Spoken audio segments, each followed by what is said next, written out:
ఆరాధనకు వచ్చిన వారు వెనక వినపడుతుందండి? వెనక వినపడుతుందా? ఆరాధనకు వచ్చిన వారు ఖచ్చితంగా కొంచెం దూరం పాటించండి.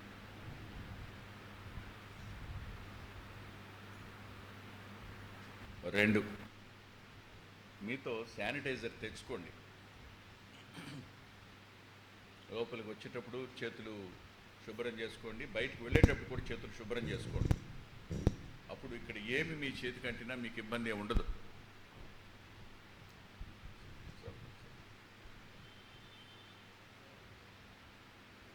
మరలా తిరిగి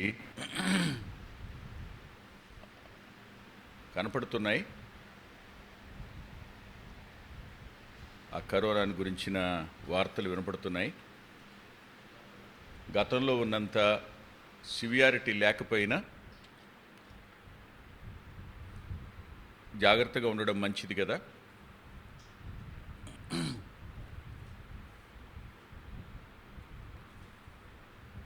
మికాయలేనా? కొండాయిపాలెం నుంచి మికాయల్ తమ్ముడు వచ్చావా? రాలేదుగా. తమ్ముడు వచ్చాడు, మీరందరూ ప్రార్థన చేశాడు, సజీవంగా వచ్చాడు. దేవునికి థ్యాంక్స్ చెప్పండి. తన కుటుంబంలో కూడా దేవుడు తీవ్రమైన పరిస్థితిని అనుమతించాడు. ఆయన వాటన్నిటిలోంచి పిల్లలు, ఆ డెంగ్యూ చాలా ఇబ్బంది పెట్టింది వారిని. ప్రార్థన చేశారు మీరందరూ, అందరికీ థ్యాంక్స్ చెప్తున్నాను. తిరిగి కీర్తన గ్రంథం 55వ కీర్తన.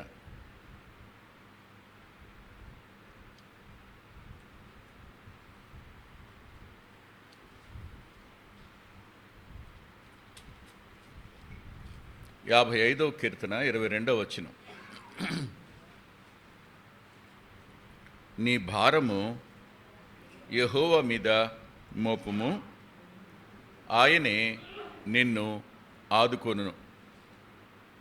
నీ భారము యెహోవా మీద మోపుము, ఆయనే నిన్ను ఆదుకొనును. ప్రార్థన చేసుకుందాం. ప్రేమగల మా ప్రియ తండ్రి,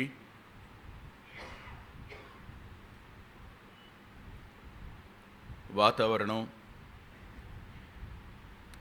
అననుకూలంగా ఉన్నట్టుంది.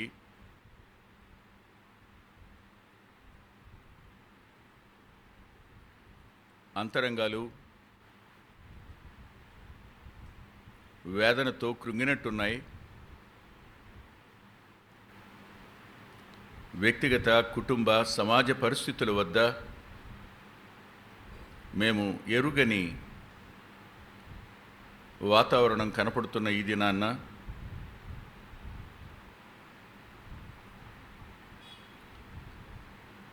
మాకు మేముగా ఈ పరిస్థితులను, ఈ సమస్యలను జయించలేమని, కృంగే పరిస్థితుల నడుమ నీ వైపు చూడడం తప్ప ఇంక చేయగలిగింది ఏం లేదని గ్రహింపునకు వచ్చాం. మమ్మల్ని మేముగా నీ చేతులకు అప్పగించుకుంటున్నాం. నీ దాసుడు ఖాళీగా ఉన్నాడు, మీరు అతనిని మీ ఆత్మచేత నింపండి. కేవలం వట్టివాణ్ణి, ఎందుకు కొరగాని వాణ్ణి మీరే ఆకర్షించి, ఒప్పించి, మీ రక్తంతో కడిగి పవిత్రపరిచి, నీ సొత్తుగా చేసుకుని, పిలిచి రానని మొరాయించినప్పుడు పదే పదే మాట్లాడి, లొంగదీసి గెలిచి నీ పని కొరకు మీరు ప్రతిష్ఠించారు. తిరిగి అనేకసార్లు కృంగినప్పుడు, దుఃఖం ఆవహించినప్పుడు, వేదనలు వెంటాడినప్పుడు, బాధలు మిన్నుముట్టినప్పుడు, వినగూడని మాటలు విన్నప్పుడు, హేతులేని గాయాలకు విలవిల్లాడిపోయినప్పుడు, అర్థం లేని మాటలు వినవలసి వచ్చినప్పుడు,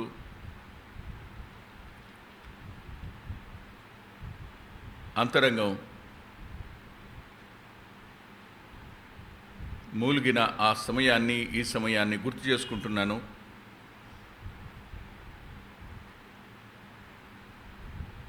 ప్రత్యేకంగా నీ పాదాలను ఆశ్రయిస్తూ నీ దాసుని కనికరించి నీ శిలువ చాటును మరుగుపరిచి వింటున్న మా ప్రియులకు నీ వాక్యాన్ని చెప్పడానికి నీ దాసుని బలపరచండని, మీ ఆత్మచేత నింపి మా సమయం యావత్తు దీవెనగా మార్చి నీ యందు సంతోషించే కృపనిమ్మని యేసుక్రీస్తు ప్రభువారి పేరిట ప్రార్థిస్తున్నాం తండ్రి. ఆమేన్. ఇది వ్యక్తిగతంగా దావీదు గారి యొక్క అనుభవం,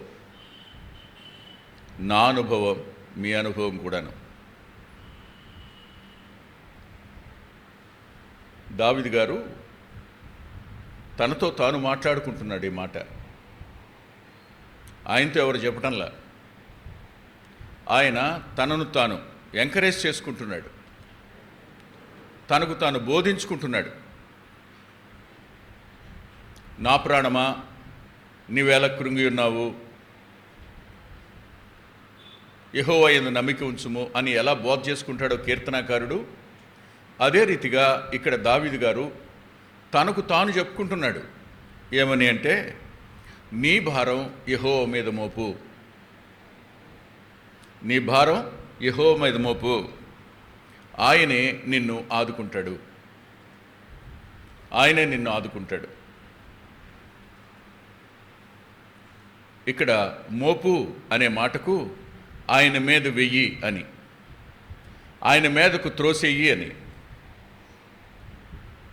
దాని అర్థం. అది మనిషి భౌతిక, మానసిక, ఆత్మీయమైన భారాల క్రింద ఎప్పుడు నలుగుతుంటాడు.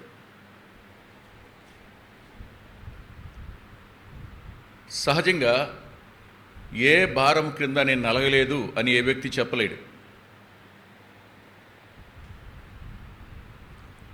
ఒకరోజు జాన్ కెనడీ గారు మాట్లాడుతూ, జాన్ కెనడీకి ఏం కష్టాలు ఉన్నాయి, స్కాట్లాండ్ నుంచి వచ్చాడు, పెళ్లి చేసుకోలేదు, పెళ్లి పెటాకులు లేవు, ఏముంది 2 జతల బట్టలు, ఒక సూట్ కేసు ఉంటే చాలు, ప్రపంచం అంతా తిరిగేస్తాడు అనుకుంటున్నారు మీరు. లేదండి, పీత కష్టాలు పీతకున్నట్టు నా కష్టాలు నాకున్నాయి అన్నాడు ఆయన. ఇది సహజం. ఆ కుర్చీ ఒకటి వెనుక రాఘుల గారికండి.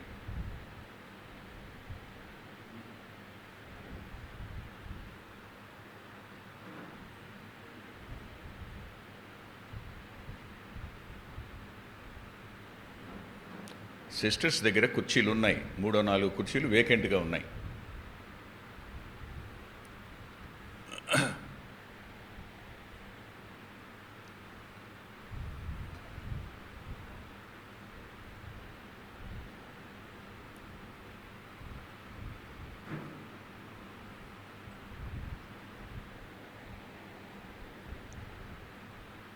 ఈ కీర్తన వ్రాసింది దావీదు గారు. వ్రాసిన ఈ కీర్తనాకారుడు తన అనుభవాన్ని ఇలా రాసుకున్నాడు. 2-3 వచనాలు నేను చదువుతున్నాను, జాగ్రత్తగా వినండి. నేను చింతాక్రాంతుడనై విశ్రాంతి లేక మూలుగుచున్నాను. నేను చింతాక్రాంతుడనై విశ్రాంతి లేక మూలుగుచూ ఉన్నాను. 55వ కీర్తన 2వ వచనం 3వ వచనం కలిసి ఉంటాయి. నేను చింతాక్రాంతుడనై విశ్రాంతి లేక మూలుగుతున్నాను. మానవుడు చింతించే పరిస్థితి వచ్చినప్పుడు అతడు మొయ్యలేనంత భారాన్ని మోస్తుంటాడు. అప్పుడు ఏమీ చేయలేడు, మూలగటం తప్ప. ఒక వ్యక్తి మూలుగుతున్నాడంటే అర్థం ఏంటి? మొయ్యలేని బరువేదో మోస్తున్నాడని అర్థం. ఎన్నిసార్లు లోపల మనం మూలగల బయటికి చెప్పుకోలేక అంతరంగం లోపల మనల్ని మనం వేదనతో ఫూల్ వెంకటరత్నం, నువ్వెందుకు పనికిరానోడురా, నీకు మాట్లాడడం రాదురా, నువ్వు మౌనంగా ఎందుకుంటావురా, చేతగానోడురా నువ్వు అని నేను నా లోపల అనుకున్న సందర్భాలు ఎన్నో.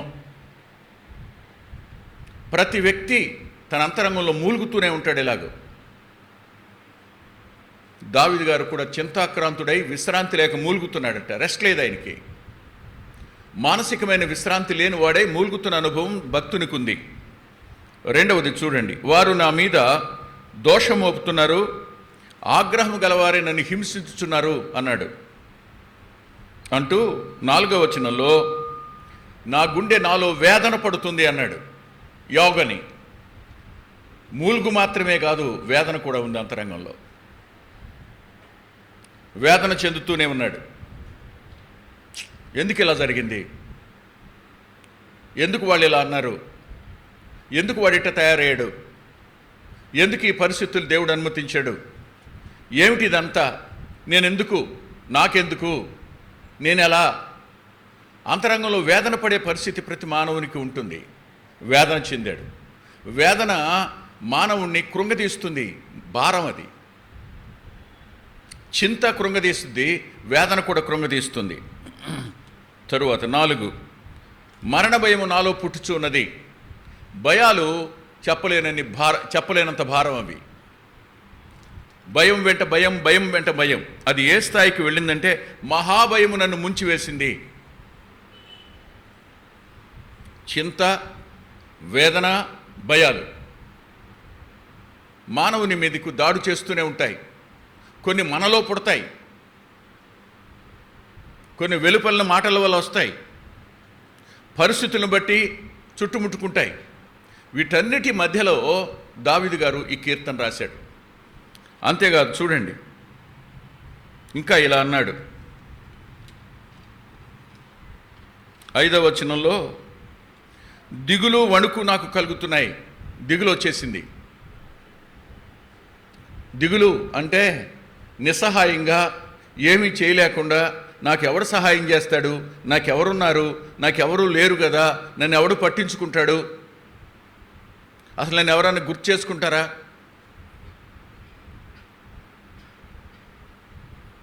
రేపేమవుద్ది. దిగులు.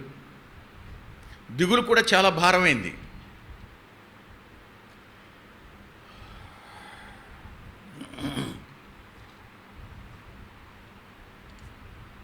తొమ్మిదవ వచనం చూడండి.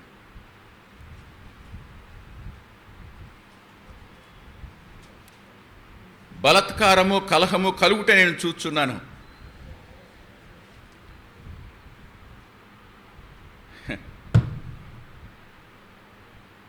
అనవసరమైన కలహాలు,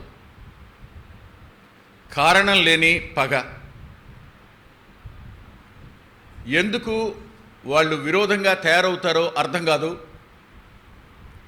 వాళ్ళు బలత్కారంగా ఈ పని చేస్తున్నప్పుడు చూస్తూ ఉండడం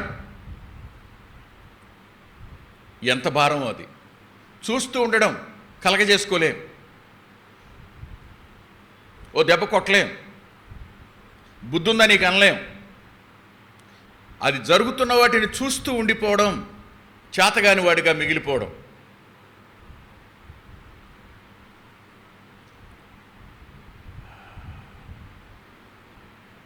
చాలా భారం. నిస్సహాయత దీని పేరు. నిస్సహాయత చాలా భారభరితమైంది.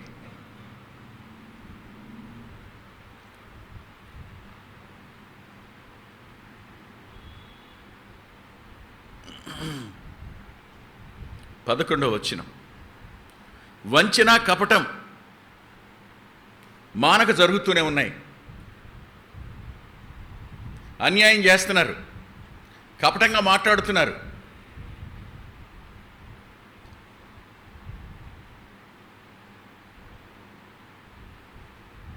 అన్న మీద తమ్ముని భార్య తమ్ముని మనసు విరిచేస్తుంది.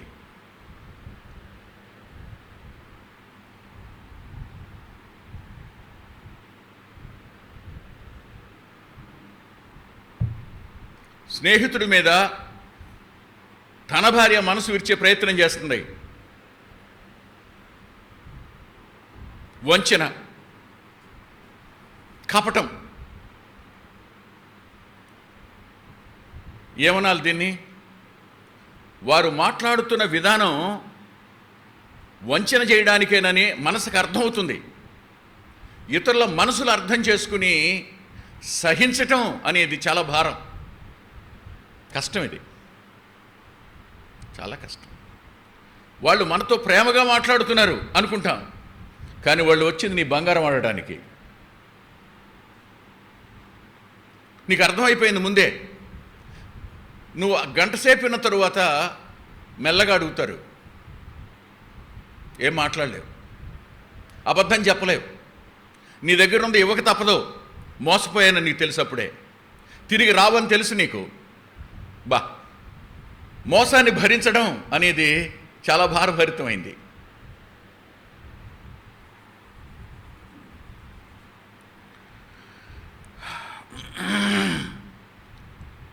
పన్నెండు 13 వచనాలు చదివితే, నన్ను దూషించువాడు శత్రువు కాదు, శత్రువు అయిన యెడల నేను దాన్ని సహింపవచ్చు. నా మీద మిట్టుపడివాడు నా యందు పగబట్టినవాడు కాడు, అటువాడైతే నేను దాగి ఉండొచ్చు. ఈ పని చేసిన నీవు నా సహకారివి, నా చెలికాడువు, నా పరిచయుడు.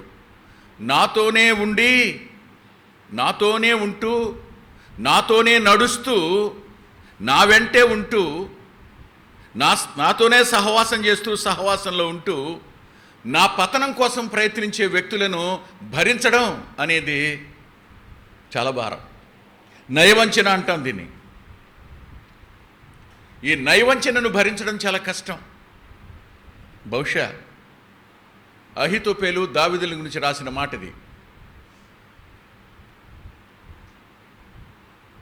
అబ్షాలోము అహీతోపెలు గురించి దావీదు రాసిన మాట ఇది. అబ్షాలోము పగవాడు కాదు, అహీతోపెలు పగవాడు కాదు. ఇతడు స్నేహితుడు, అతడు కొడుకు. ఇది పరిస్థితి. ఎవడు ఓర్చుకోగలుగుతాడు? ఎవడు సహించగలుగుతాడు? ఎవరు వల్ల అవుతుంది? ఏంటి మమ్మీ, నువ్వు సహించపోతేట? యారా అన్నయ్య, ఇంతకాలం ఓర్చుకున్నావుగా. వాస్తవమే, కానీ భరించలేం. ఇవన్నీ భరించలేనంతటివి.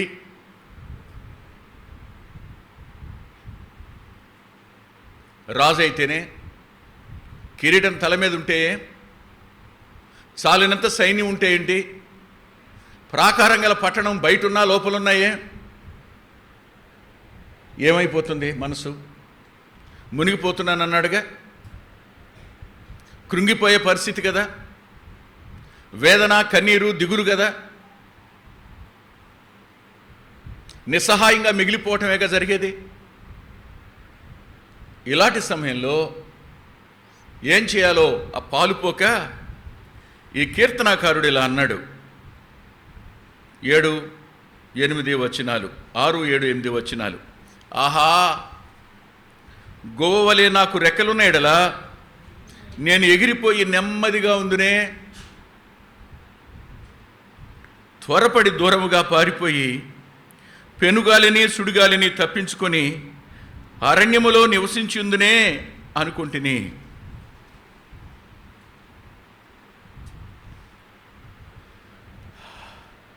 ఇది గొల్యాతును చంపిన శూరుని మాటలు ఇవి. సింహాన్ని, ఎలుగుబంటిని చంపిన వాని మాటలు ఇవి. యెహోవా యుద్ధాలు చేసి చుట్టుప్రక్కల ఉన్న రాజ్యాల చేత పన్ను కట్టిస్తున్నటువంటి పరిపాలకుని యొక్క అనుభవం ఇది, మాటలు ఇవి. రెక్కలుంటే ఎంత బాగుండేది, గువ్వలాగా ఎగిరి వెళ్ళిపోయేవాడిని, అరణ్యంలో ఉండేవాడిని, హాయిగా ఉండేది నా బతుకు. కొంతకాలానికి మన బాధ్యతలు మనకు బరువు అయిపోతాయి.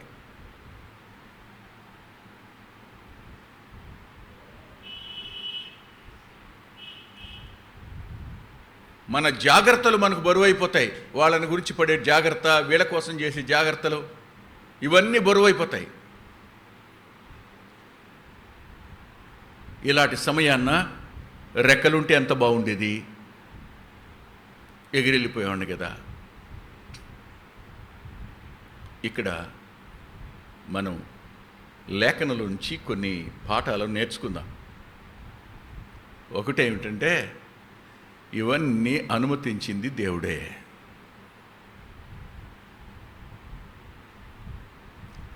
అనుమతించినవాడు జ్ఞానం లేనివాడు కాడు, అనుమతించినవాడు తెలివి తక్కువవాడు కాడు, అనుమతించినవాడు ప్రేమ లేనివాడు కాడు.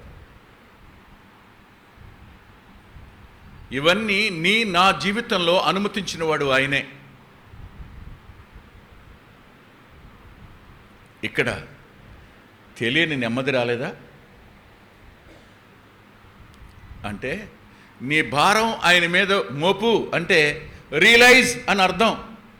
అరే రియలైజ్ కావయ్యా, గ్రహింపులోనికి రావయ్యా, కొంచెం ఆలోచించయ్యా, వాక్యాన్ని గ్రహించయ్యా అనే పదం అది. రియలైజ్.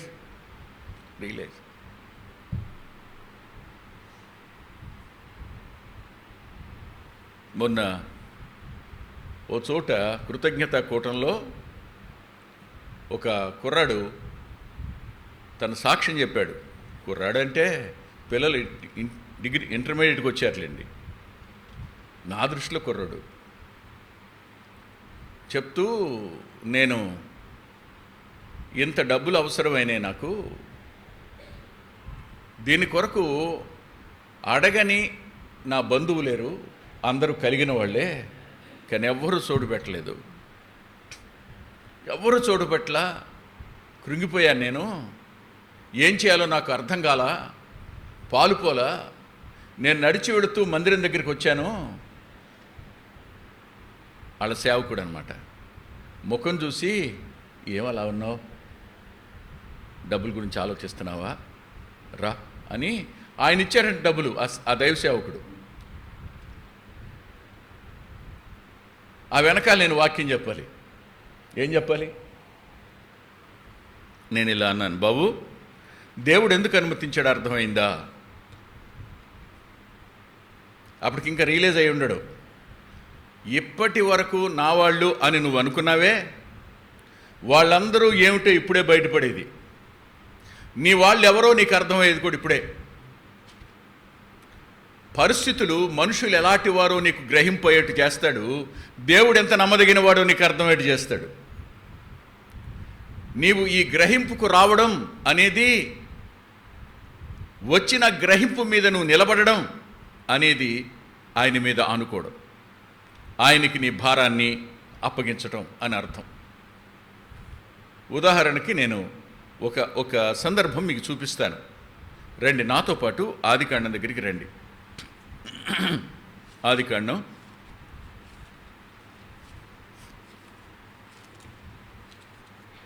45వ అధ్యాయం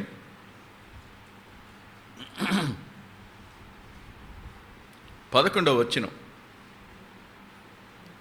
ఇకను 5 కరువు సంవత్సరములు వచ్చును గనుక నీకును నీ ఇంటి వారికిని నీకు కలిగినంతటికిని పేదరికం రాకుండా అక్కడ నిన్ను పోషించదనని చెప్పుడి. విన్నారు ఈ మాట?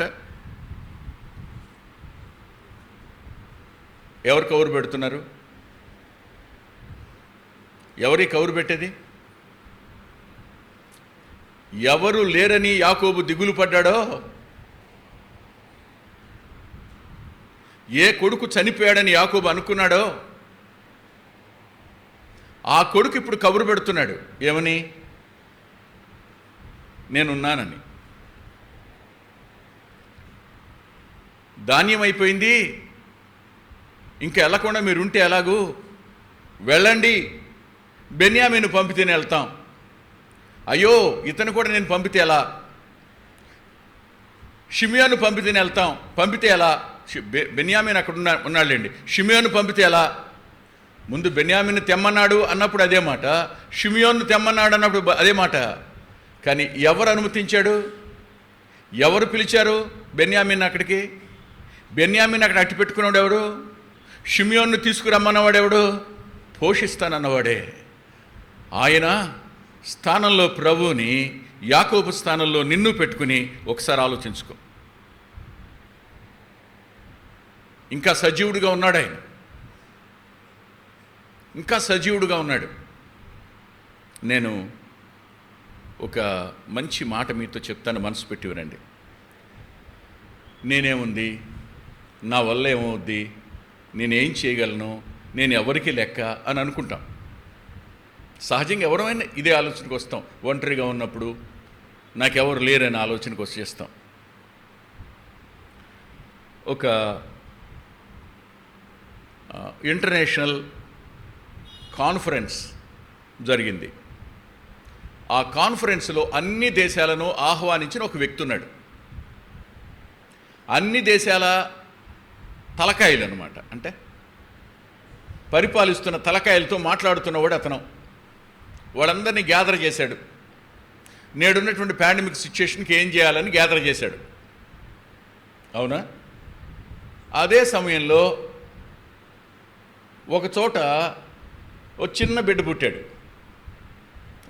పుట్టాడు. మనం ఏమనుకుంటాం? ఆహా అతను వీడిదే ఉందిలే అనుకుంటాం. ఆహా అతను చూడు ఎలా ఉన్నాడో, ఈ పిల్లోడు ఇప్పుడే పుట్టాడు, వీడిదే ఉందిలే అనుకుంటాం. కానీ నమ్మండి, అతని కొడుకు ఇతనైతే,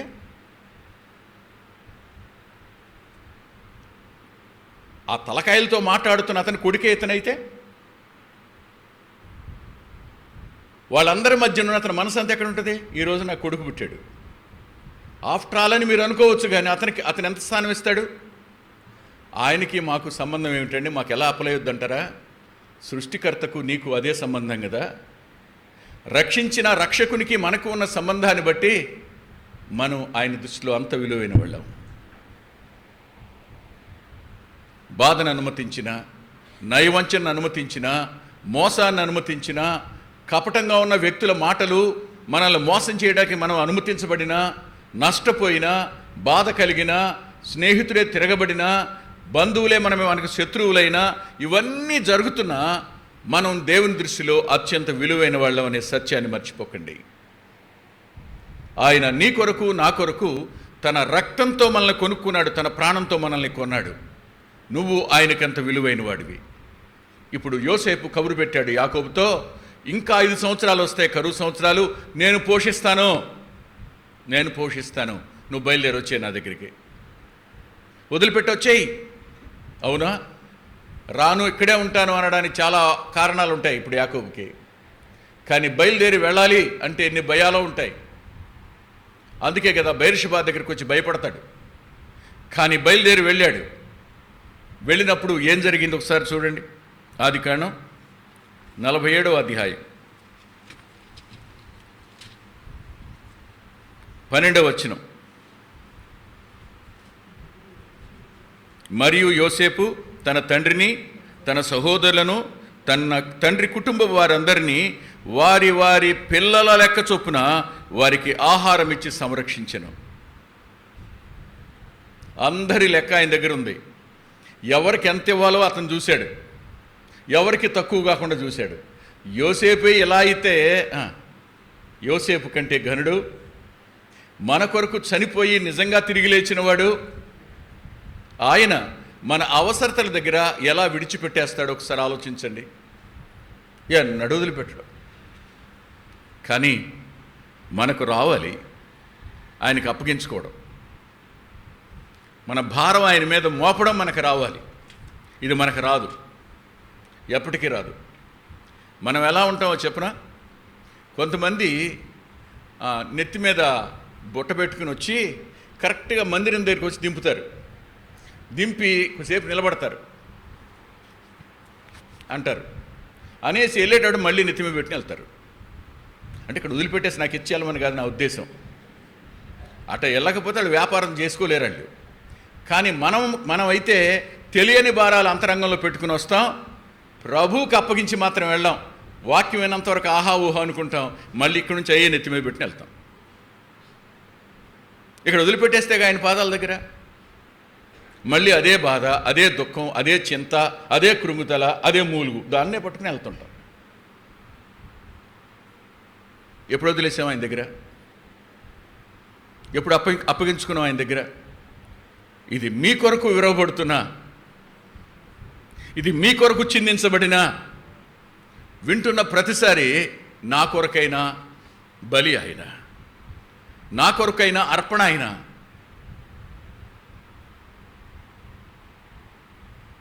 నా కొరకు తన సమస్తాన్ని సమర్పించుకున్నవాడైనా, త్యాగం చేసినవాడైనా, ఆయన మన కొరకు తన ప్రాణమే పెట్టాను గనుక మనము ఏమడిగినను ఎందుకు దయచేయడు అంటాడు భక్తుడు. అలాంటి వాడి మీద భారం వేయడానికి ఇష్టపడం. ఒకవేళ చెప్పుకుంటాం, కొన్ని భారాలు చెప్తే పోతాయి, ఇంకా తర్వాత ఏముండవు. కొన్ని సంవత్సరాల పాటు తన భారాన్ని మోసి ఒకరోజు వచ్చి దైవ సేవకునితో, అన్న ఇది పరిస్థితి నాది అని అంటే, మంచిది నాన్న, నీ నిర్ణయం రైటే, నువ్వు అలాగే కొనసాగు అన్నప్పుడు, అన్న ఇన్ని సంవత్సరాలు నేను మీతోనే ఉన్నాను కానీ ఎప్పుడు పంచుకోలేదన్నా నేను, అబ్బా ఇవాళతో నా భారం తీరిపోయింది అని అంటారు. అయిపోయింది. కొన్ని చెప్పుకుంటే తీరిపోతాయి. ప్రభుతో నీ బాధను ఉన్నదన్నట్టుగా చెప్పేసుకో. చెప్పుకోవడం కూడా భారాన్ని ఆయన మీద మోపడమే. కొంతమంది చెప్పం, మనలో మనమే మూలుగుతుంటాం, కృంగిపోతుంటాం. చెప్పుకో, ఆయన తెలీదా ఏంటి అనుకుంటాం. చెప్పండి, బరువు దిగిపోతాయి. చెప్పండి, చెప్పి చూడండి, ప్రయత్నించి చూడండి.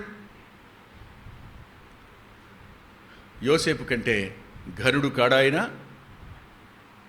యోసేపు కంటే శ్రేష్ఠుడు కాడా ఆయన? నీ ఆరోగ్య పరిస్థితులు ఆయనకి తెలియవా? నీ కుటుంబ పరిస్థితులు ఆయన ఎరగనివాడా? నీ ఆర్థిక పరిస్థితి ఎరగనివాడా?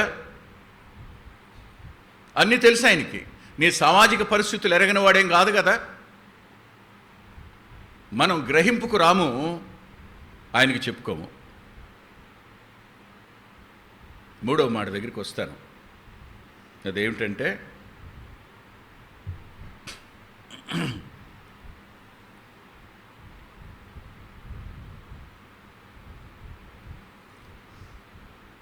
ఇతరులు కూడా ఇదే పరిస్థితిలో ఉన్నారు అనే ఆలోచనకు మనం రాం.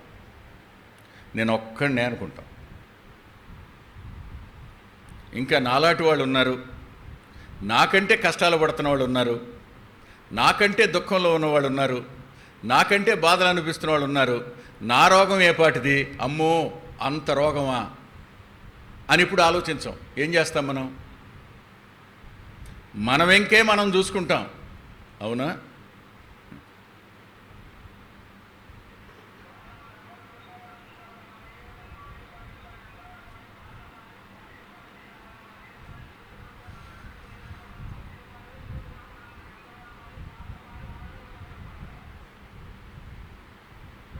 రెండు చేతులు లేనివాడికి ఒక చెయ్యి ఉన్నవాడు ఇవ్వగలడు కదా.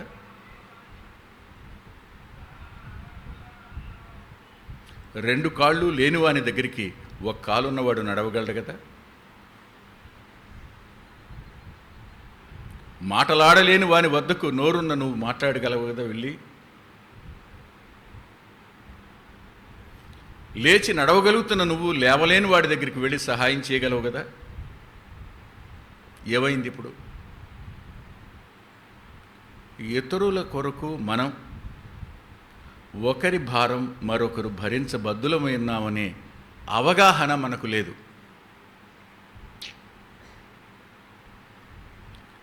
చాలామందికి ఉన్న తప్పుడు అభిప్రాయం ఏంటంటే, అందరూ నాకే, అందరూ నన్నే పట్టించుకోవాలి, అందరూ నా మీద జాలిపడాలి, అందరూ నాకు సహాయం చేయాలి, నేను ఎవరికి సాయం చేయను. నా వంతు నేను చేయాలి అనే ఆలోచన లేకపోవడం అనేది ఆ భారం కింద నువ్వు నలిగిపోవటమే.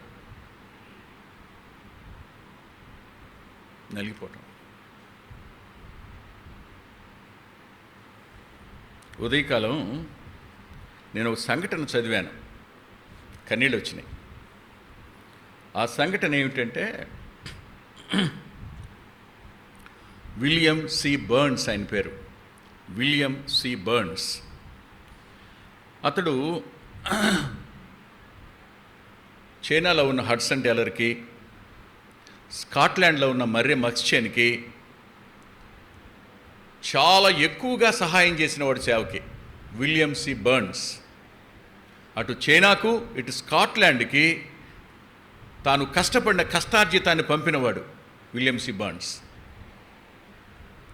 ఈ భారం అతనికి ఎలా వచ్చింది, ఎలా చేయగలిగాడు, సాయం చేయగలిగాడు అని ఆలోచిస్తే చిన్ననాటి సంఘటన ఒకటి రాసుకున్నాడు ఆయన. చాలా చిన్నోడట, వాళ్ళ అమ్మతో కలిసి గ్లాస్కో అనేటువంటి పట్టణానికి వెళ్ళాడు. ఆ విస్తారమైన జనం మధ్య తప్పిపోయినప్పుడు వాళ్ళమ్మ ఎదగడం ప్రారంభించింది. ఏడు ఎతుకుతున్నాడు. ఒక గంట తర్వాత ఓ మూల కూర్చుని తలకాయ కాళ్ళలో పెట్టి ఏడుస్తున్నాడు. 10-12 సంవత్సరాల పిల్లోడు. వెళ్ళి చేసి బర్న్స్ ఏడుస్తున్నావు, ఏ నాన్న ఏమైంది, వచ్చేసానుగా అంటారు. వాళ్ళ తలకాయ ఎత్తి అమ్మ కళ్ళల్లోకి చూసి, అమ్మ నేను తప్పిపోయానని ఏడుస్తూ కూర్చున్నప్పుడు లక్షల కాళ్ళు ఈ రోడ్ల వెంట వెళ్ళటం చూశానమ్మా. వాళ్ళందరూ దేవుడు లేకుండా తప్పిపోయినోళ్ళు కదా, ఎక్కడికి వెళ్తున్నారనే దుఃఖం వచ్చి ఏడుస్తున్నానమ్మా అన్నాడు.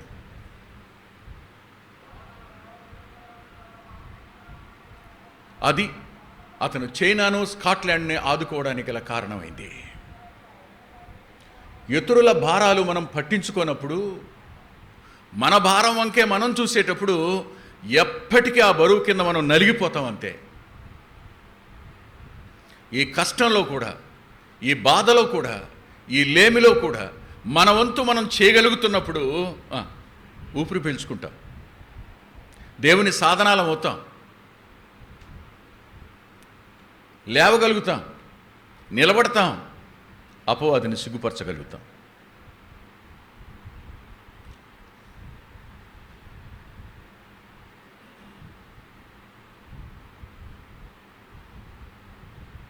తనకేదో ఉన్నాయని కాదు, ఉన్న దాంట్లోనే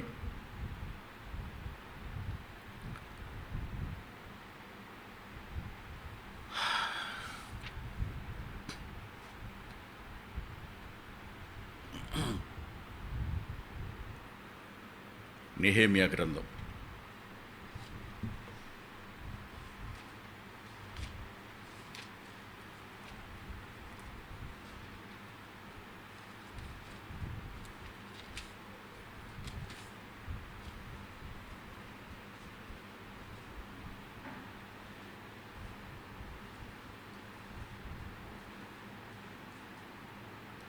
19-20 వచనాలు. 4వ అధ్యాయం, నెహెమ్యా 4వ అధ్యాయం 19-20 వచనాలు.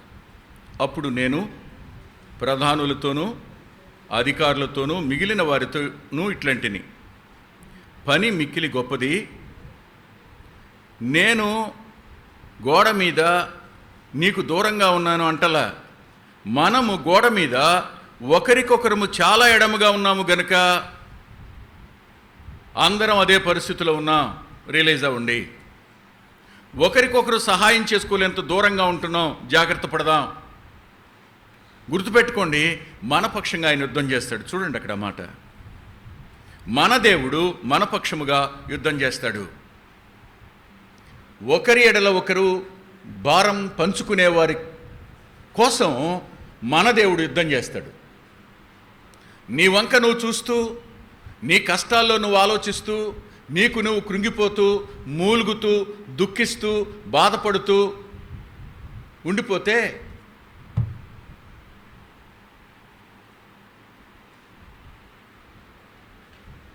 దేవుని గురించిన అవగాహన కూడా శూన్యమైపోద్ది.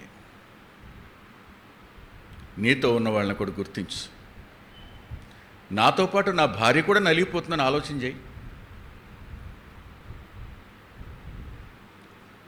నాతో పాటు మిగిలిన వాక్యం చెప్తున్న సహోదరులు కూడా నలిగిపోతున్నారని ఆలోచన చేయి.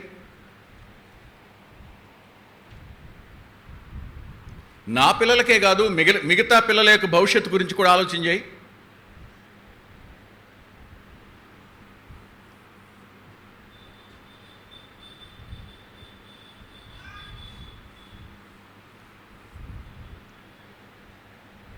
దేవుడు ఉన్నాడని, ఆయన మన కోసం యుద్ధం చేస్తాడని రియలైజేషన్ అప్పుడు వస్తుంది. నేను ప్రార్థించేటప్పుడు, పండుకునేటప్పుడు నా పడక దగ్గర గోడ మీద వ్రాసుకున్న మాట, నీతో యుద్ధము చేయవారితో నేను యుద్ధం చేస్తాను, నీ పిల్లల్ని నేనే రక్షిస్తాను.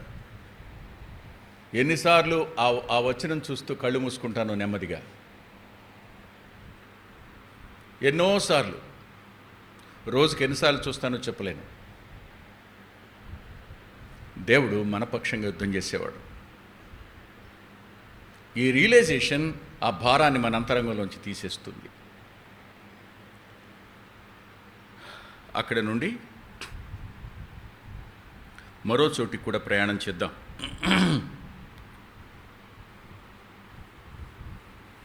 మీకా గ్రంథం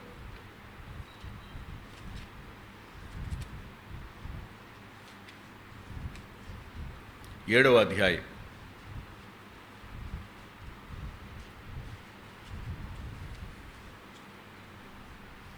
7వ వచనం.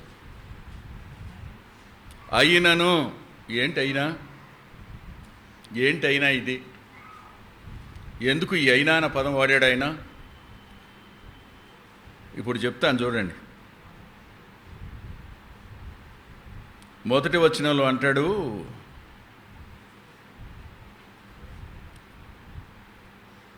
వేసవి కాలపు పండ్లను ఏరుకున్న తరువాతను, ద్రాక్ష పండ్ల పరిగె ఏరుకున్న తరువాతను ఎలాగుండునో నా స్థితి అలాగే ఉంది. అంటే అర్థం, ద్రాక్ష పండ్ల గెల ఒకటి లేదు, నా ప్రాణమునికి ఇష్టమైన ఒక్క అంజూరపు పండైనా లేదు. ఒక్క ద్రాక్ష గెల లేదు, ఒక అంజూరపు పండు కూడా లేదు. ఏమయ్యాను నేను? ఒట్టిపోయిన స్థితికి వచ్చేసాను. 2, భక్తుడు దేశంలో లేకపోయాను, జనుల్లో యథార్థవంతుడు ఒక్కడూ లేడు, అందరూ ప్రాణహాని చేయుటకై పొంచి ఉండువారే, ప్రతి మనుషుడు కిరాతకుడై తన సహోదరుని కొరకు వలలు ఒగ్గుతాడు.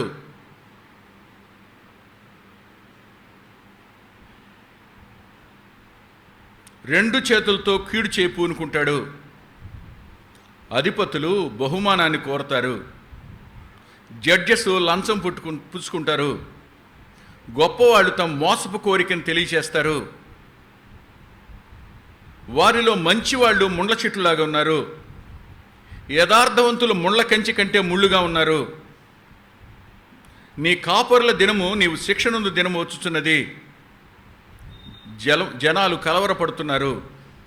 స్నేహితులు నమ్ముకోవద్దు, ముఖ్య స్నేహితుడు నమ్ముకోవద్దు. నీ కౌగిట్లో పండుకున్న దాని ఎదుట నీ పెదవుల ద్వారమున కాపెట్టుకో. కుమారుడు తండ్రిని నిర్లక్ష్య పెడుతున్నాడు, కుమార్తె తల్లి మీదికి, కోడలు అత్త మీదికి లేస్తుంది.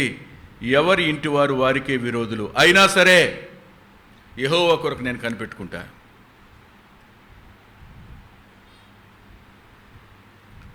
సామాజిక పరిస్థితులు అలా ఉన్నా, న్యాయ పరిస్థితులు అలా ఉన్నా, ధనిక పేద వర్గాల మధ్య వైషమ్యం అలా మిగిలి ఉన్నా, కుటుంబ పరిస్థితులు వ్యతిరేకంగా మారిపోతున్నా, స్నేహితులు సహితం నమ్మదగిన వారుగా మారినప్పటికీ నేను యెహోవా కొరకు ఎదురు చూస్తా. నా రక్షణకర్తయగు నా దేవుని కొరకు నేను కనిపెట్టుకుని ఉంటా. నా దేవుడు నా ప్రార్థన ఆలకిస్తాడు. అన్నీ ఆయనకే చెప్పుకుంటా. ఖచ్చితంగా జవాబిస్తాడు ఆయన. ఇది భారం మోపడం. Confidence in your saviour is called casting the burden on your saviour.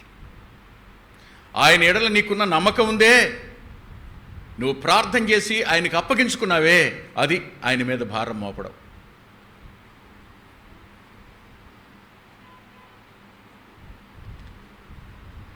ఒక తండ్రి కొడుకు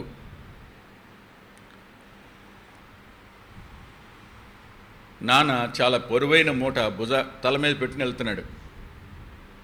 కొడుకు అన్నాడు, నేను కూడా మోస్తాను నాన్న అన్నాడు. నేను కూడా మోస్తానంటే ఆయన కిందకి దింపి ఓ పొడుగైన కర్ర తెచ్చాడు. దాంట్లో చొనిపి ఎత్తుకో నాన్న అన్నాడు. ఎత్తుకున్న తరువాత ఆ ఆ బరువు ఉందే తన వైపుకు జరుపుకున్నాడు. మీకు అర్థమైందా? కర్ర చాలా పొడుగుంది, బరువు ఎక్కడుంది, నాన్న ఎక్కడ ఎత్తుకున్నాడు, వీడెక్కడున్నాడు. అది మన తండ్రి. నీ భారం మోసేవాడు ఆయన, మోపడం మనకు చేతనైతే. మనల్ని విడిచిపెట్టే వాడు కాదు ఆయన. అప్పగించి మళ్ళా దాన్ని మన మనసులోకి తెచ్చుకుని బాధపడకుండా ఉంటే, ఆయన ఉన్నాడు ఆయనే చూసుకుంటాడని విడిచిపెట్టేసి పదే పదే పదే పదే మళ్ళా బరువును మనం భుజం తల మీదకి ఎత్తుకోకుండా ఉంటే, ఎన్నో మార్లు కృంగుదల రావడానికి కారణం ఇది. చింతలోకి వెళ్ళిపోవడానికి కారణం ఇదే. మనం మరల తిరిగి అదే విషయాన్ని ఆలోచించి దాని కొరకు ఏం చేయాలో ప్రయత్నం చేసి మన మనసు పాడు చేసుకుని ఇతరులతో ఎవరితో చెప్పకపోయినా, వాళ్ళని గురించిన చెడు ప్రచారం చేయకపోయినా, వాళ్ళకి నష్టం కలగాలని అనుకోకపోయినా, మనలో మనమే కుమిలిపోతూ భారం కింద నలిగిపోవడం వంటిది. చెప్పు చూడు, ఆయనకు అప్పగించు చూడు, బరువు తప్పకుండా ఆయన మోస్తాడు. నువ్వే మోస్తుంటావు, కానీ నువ్వు మోసేది ఎంత? ఇది కూడా అంతే.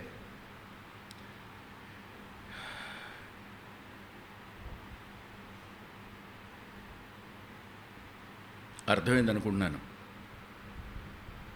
కొంత నాకు చెప్పగలిగానేమో అనుకుంటున్నా.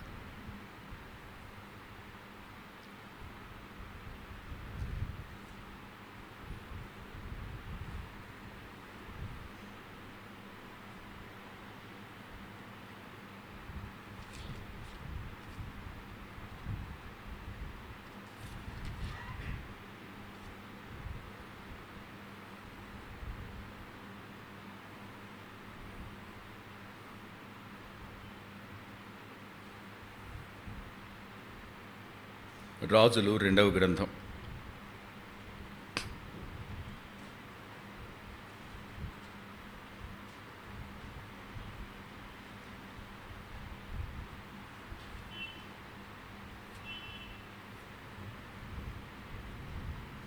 4వ అధ్యాయం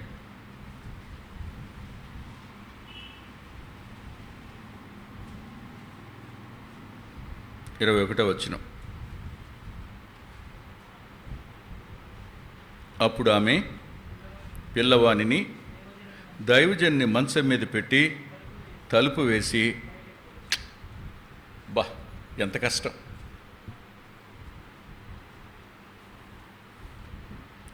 షునేమీరాలు వాగ్దానం చేయగా పుట్టిన కొడుకు ఒకడే, వృద్ధుడైన భర్త, ఒకే కొడుకు చచ్చిపోయాడు. ఏం చేసింది ఆవిడ? ఆ బిడ్డను ఎత్తుకొని దైవజన్ని గదిలోకి వెళ్ళి మంచం మీద పండుకోబెట్టి వచ్చి తలిపేసింది, బయలుదేరి వెళ్తుంది. ఏ తల్లి చేయగలదో చెప్పండి. ఇప్పుడు కొడుకుల గురించి, కూతుళ్ళ గురించి గిలగిల్లాడిపోయే మనం, వాళ్ళు ఇంకా సజీవులు, కానీ మనం విలవలాట ఇంకా అలాగే ఉంది. కానీ ఆ బిడ్డ చనిపోయాడు, అయినా ఎవరి మంచం మీద పండుకోబెట్టింది? ఎందుకు? మాట ఇచ్చింది నువ్వు. ఎవరు మాట ఇచ్చారు? మాట ఇచ్చిన ఎలీషా మీదనే ఆమె భారం మోపితే, ఇంతవరకు నిన్ను పుట్టించి పెంచి ఎంత చేసిన ఆయన మీద నువ్వు నేను మోపే భారం ఎంత? ఎంత అప్పగించుకున్నావు ఆయనకి?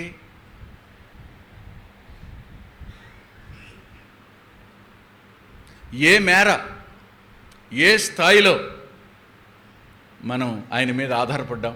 ఒకసారి చెప్పండి.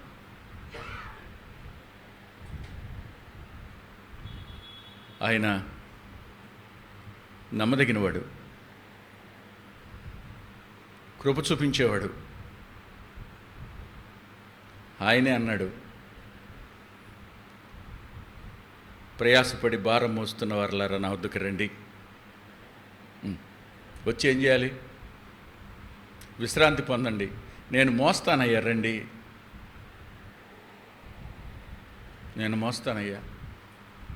ఎందుకు ఈ మాట అన్నాడో తెలుసా? పేతురు గారు అంటాడు, చాలాసార్లు నేనే అలా అనుకున్నాను బ్రదరు, కానీ ఒకరోజు నాకు తెలిసింది నా చింత కూడా ఆయన మీద వేయొచ్చని. అందుకనే రాశాడు పేతురు గారు మొదటి పత్రిక 5వ అధ్యాయం 7వ వచనంలో, ఆయన మీ నిమిత్తము చింతించుచున్నాడు గనుక మీ చింత యావత్తు ఆయన మీద వేయండి.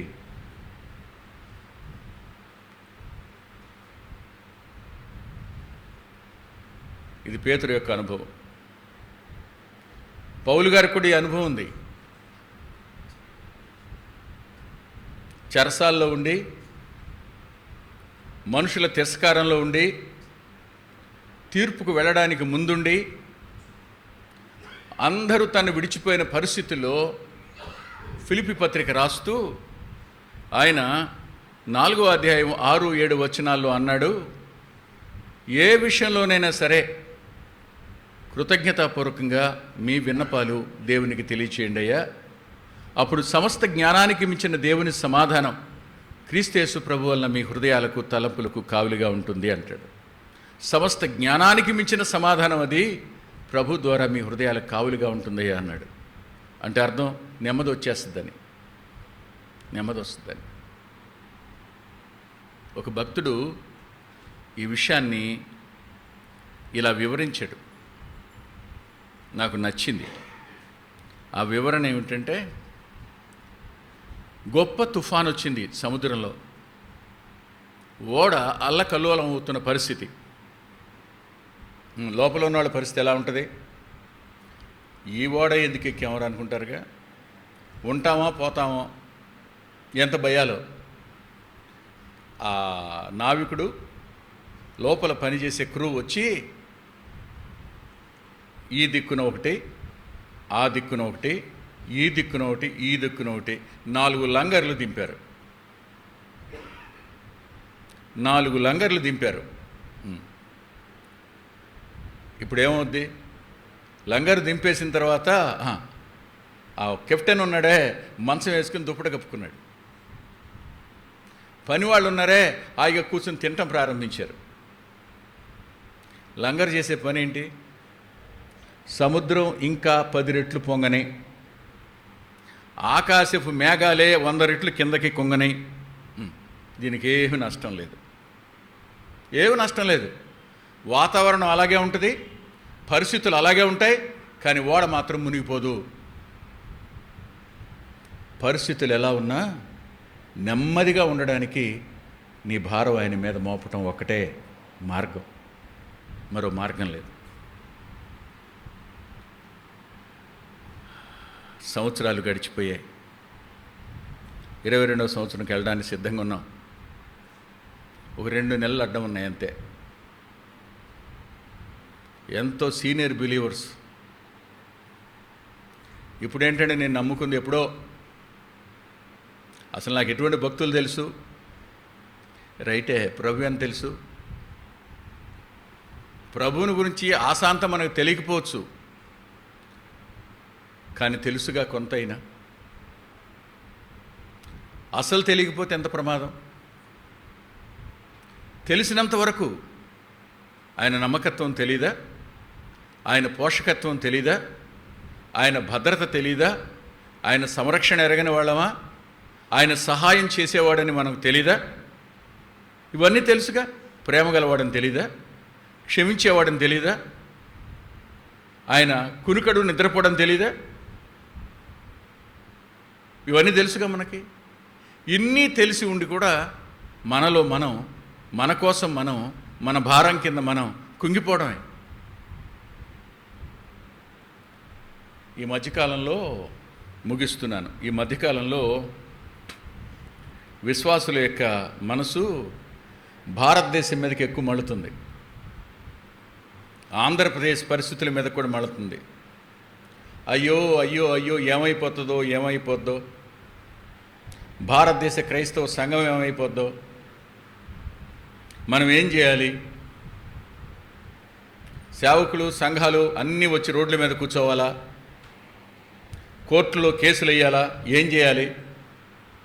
ఎలా మనల్ని మనం కాపాడుకుందాం, ఎలా మనల్ని మనం ప్రొటెక్ట్ చేసుకుందాం, ఈ ఆలోచన ఎక్కువైపోయింది. నిన్ను నీవు, నన్ను నేను ప్రొటెక్ట్ చేసుకోవడం, మనంతట మనం చేయడం సాధ్యం కాకపోవచ్చు. కానీ చేయగలిగిన వానికి మనం చెప్పగలిగితే, సమస్తమును నిరూపించిన వానికి చెప్పగలిగితే, ఆయనకి మనల్ని మనం అప్పగించుకోగలిగితే, మన కళ్ళ ముందు జరుగుతున్న దాన్ని మనం ఆయనకి చెప్పగలిగితే ఖచ్చితంగా ఆయన ఒప్పుకోడా? వదిలిపెట్టేస్తాడా? ఇండియాలో ఓ మెథడిస్ట్ మిషనరీ ఉండేవాడు ఇండియాలో. ఆయన పేరు దోబర్న్స్. ఆయన ఇండియాకు వచ్చి చూశాక ఇండియాలో ఉన్న ఆడపిల్లల యొక్క పరిస్థితులు అతన్ని కలత చేసినాయి. ఆడపిల్లలు చదువుకోవడానికి అవకాశం లేదు ఆ రోజుల్లో. చదువు మగవాళ్ళకే. కొద్దిమంది చదువుకున్న మగపిల్లలే, ఆడపిల్లలు చదువుకోవడానికి లేదు. అప్పుడు ఆయన బోస్టన్లో ఉన్న తన సిస్టర్ గుర్తొచ్చింది. ఆలోచిస్తూ ఉన్నాడు. రోడ్డు మీద ఇండియాలో నడిచి వెళుతున్నప్పుడు ఆకాశంలో నుంచి ఒక ఈకే ఫెదర్ గాలికి వచ్చి ఆకాశం నుంచి కింద పడింది రోడ్డు మీద. చూశాడు, చూసి ఇలా తీశాడు. అదొక పెద్ద పక్షిరాజు ఈక, చాలా పెద్దగా ఉంది. తీసి ఎక్కడుందని ఎతికాడు, ఎక్కడా కనపడలా. ఇలా చూశాడు. చూసినప్పుడు ఆ పక్షి ఈకతోనే కలాలు రాసేవాళ్ళు అప్పట్లో, కలం ముంచి రాసేటువంటి కలం, దాంతోనే ఇంటికి వచ్చి చక్కగా చిక్కాడు, రాశాడు. చాలా అందంగా రాస్తుంది. అప్పుడు బోస్టన్లో ఉన్న తన సిస్టర్కి ఉత్తరం రాశాడు. అమ్మా, నీకు టీచర్ ట్రైనింగ్ అయింది, నువ్వు పిల్లలకి పాఠాలు చెప్పడానికి సమర్థురాలివి. నేనున్న భారతదేశంలో ఆడపిల్లల దుస్థితి ఇది. ఇక్కడికి నువ్వు వస్తే ఈ మెథడిస్ట్ చర్చ్ ఆవరణంలో ఆడపిల్లల కోసం ఓ స్కూల్ ప్రారంభిద్దాం అనుకుంటున్నానమ్మా, నేను చూస్తూ తట్టుకోలేకపోతున్నాను రాశాడు. ఆమె బయలుదేరి ఇండియాకి వచ్చింది. అది మొట్టమొదట ఆడపిల్లల యొక్క స్కూల్. అది అక్కడ స్టార్ట్ అయింది. మనం వెళ్ళి పని చేయలేని స్థలాలు ఉన్నాయి, మనం వెళ్ళి సహాయం చేయలేని స్థలాలు ఉన్నాయి. కానీ మన మనసులో వారి గురించిన బర్డెన్ ఉంది. ఎవరికి చెప్పాలి? నీ భారం నా మీద మోపు అన్న ప్రభుతో చెప్పాలి. తప్పకుండా ఆయన వింటాడు, ఆయన చేస్తాడు.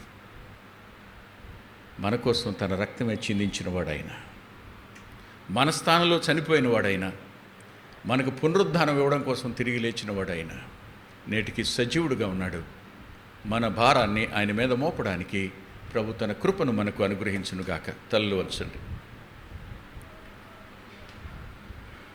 ప్రేమగల మా గొప్ప తండ్రి, కృప కలిగిన మా దేవ, మరోమారు మీ కృపాహస్తాలకు మా సమస్యలన్నిటినీ అప్పగించుకుంటున్నాం. మేము నలిగిపోవడం కంటే, మమ్మల్ని మేము బాధ పెట్టుకోవడం కంటే చేయగలిగింది ఏమీ మాకు తోచదు. కీర్తన 55:22 చొప్పున భక్తుడు తనకు తానుగా చెప్పుకున్నాడు, నీ భారం యెహోవా మీద మోపు, ఆయన నీతిమంతులను ఎన్నడూ కదలనివ్వడు అని రాసుకున్నాడు. అది నిన్ను గురించిన అనుభవ జ్ఞానమే కదా నాయన. నీ చేతులకే మా ప్రియులందరినీ అప్పగించుకుంటూ నీ సన్నిధి మాకు తోడుగా ఉండనిచ్చి మేము నెమ్మది పొందేందుకు మీ ఒడిలో తలపెట్టుకుని ప్రశాంతంగా ఉండడానికి కృపనిమ్మని యేసుక్రీస్తు ప్రభువు వారి పేరిట ప్రార్థిస్తున్నాం తండ్రి. ఆమేన్, ఆమేన్.